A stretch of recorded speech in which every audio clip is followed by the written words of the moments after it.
napapansin sa iyong mga kapaligiran.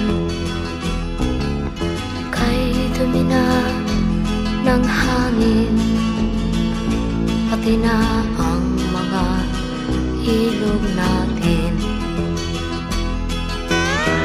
Hindi nga masamang pag-unlad at malayo-layo na rin ang ating narating. Ngunit masdan mo ang tubig sa dagat, dati kulay asul, ngayon'y naging itim.